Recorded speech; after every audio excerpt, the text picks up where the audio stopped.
Alright, let's talk about randoms. Some people love them, some people hate them. I'm joking, bro. Nobody likes them, bro. They suck. Like, I could be fighting for my entire life, World War II type shit, trying to clutch a 1v3, and my random teammate is at the other side of the map loading. Even after loading for so long and getting a huge amount of cash, they don't buy you back. But after losing countless games and completely destroying my KD in the process, I figured out 6 steps to winning more games with randoms. And today I will be sharing these 6 tips with you that I personally used to get my KD from a 1.3 to a 2.2 in a sweaty mythic lobby. Alright, here's tip number 1. Stop expecting too much from a random teammate. Like, they are people you don't know their playstyle, they also don't know your playstyle, you don't know their skill level, and you don't know what kind of players they are, which is why half the time they're just running around doing their own thing and pushing fights that they sure as hell cannot even win. So instead of blindly following behind your random teammates, use them as a way to gather information about where the enemies are. If they shoot, look in that direction. If they push, reposition and watch how many enemies are in the building. There are so many ways you gather information using your random teammates. And once you start doing this, the next step becomes really easy. Tip number 2, don't blindly follow your teammates. A lot of players, including myself actually, are very guilty of making this mistake. Their random teammate starts running somewhere and they just follow right behind them. And most of the time, that ends with both of you running straight into another squad. So instead of stacking right behind my random teammates, I give them a little bit of space. I usually stay a few seconds behind or take a slightly different angle. This way, even if they run into a full squad, I won't get stuck in the same bad situation as them. And in that same process, if they get knocked down or killed, that's when I move in and start to clean up the fight, because I know the enemies are already weak from engaging my random teammates. And by doing this, I'm still supporting my teammates, but I'm not dying because of their bad decision. Alright, step number 3. Don't die trying to revive a random teammate. I know what you're thinking. That sounds horrible. I know. But think about it. A lot of the time that your teammate gets knocked down, it's in the worst possible situation. They either got knocked down in an open field or in a place that has high enemy traffic. And if you dive into that kind of chaotic situation, trying to be some kind of hero, you're just going to get knocked down too. There's no point making yourself a free kill because you want to save a teammate that got knocked down in the worst possible spots. Now, I'm not saying don't help your teammate. That's a whole different thing. Before you jump in to try and revive them, ask yourself this question. Is this revive actually safe? If the enemies are distracted or the fight move their way to a different position, then yeah, I'll 100% go for the revive. But if it's in a terrible position where there are a lot of enemies or the fight looks like it's not slowing down anytime soon, then yes, I'm backing up, resetting the fight, and I'm choosing to survive. Because in Blood Strike, a surviving teammate is a lot more useful than 2 dead ones. Alright, for tip number 4, always control the early games. Alright, and you're probably wondering, yo Messiah, what do you mean by control the early game? I'll say this as simple as possible.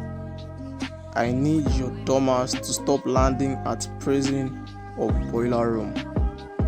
Now you're probably thinking, then how am I supposed to rack up kills if I don't land at these hot drops? I'm not teaching you how to rack up kills. I'm teaching you how to win more games with randoms. If you want to rack up more kills, play with someone who you actually know their skill level and can trust to watch your back. So instead of pushing these hot drops, Prioritize places that have a lot of good loot and less enemy foot traffic. For example, residential area. There are a lot of decent loot there and not a lot of enemy foot traffic. If enemies do land there, at best it's 5 or 6. Because if you're able to survive the early games with like purple armor and good guns, the chances of winning goes up drastically. But if you land on these hot drops and like you and like 4 other enemies land on the same crate and you don't get any guns and you're still on white armor, the game is basically over before you even had a chance to shoot. Alright, here's tip number 5. Avoid third-party deaths. If you've played Bloodstrike for a long time, or specifically Sulphur Island, you'll know that the moment you finish a fight, another squad just magically appears out of nowhere. And if you're low on health, reloading, or trying to revive your teammates, you basically just became a free kill. So one thing I started doing was ending fights as quickly as possible and repositioning. The moment I complete a kill, the next thing I think to myself is, who heard those gunshots, and I need to get out of here immediately. Sometimes I don't even stay to loot or complete the kills, because when you try to loot or you get kill hungry, you don't know how close the enemy are and you end up dying simply because you wanted one extra kill or one extra loot, all while completely forgetting that surviving the next fight is way more important than grabbing one extra piece of bandage. Now you're probably thinking, how do I end fights quickly? The answer is actually very simple. You need to use guns that have a lot of damage. For example, the UMP. It has the damage of an assault rifle and the fire rate of an SMG.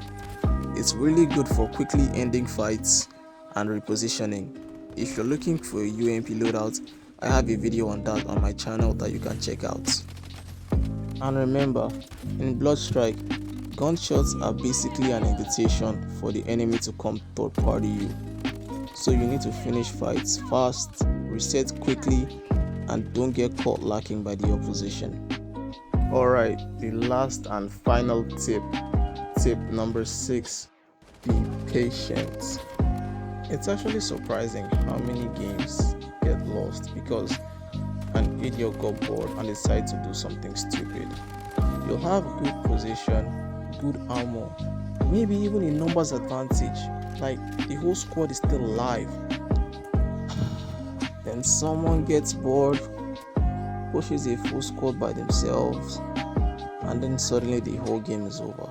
So in the end game, I slow things down, because in the final circle, the team that wins usually isn't the most aggressive one.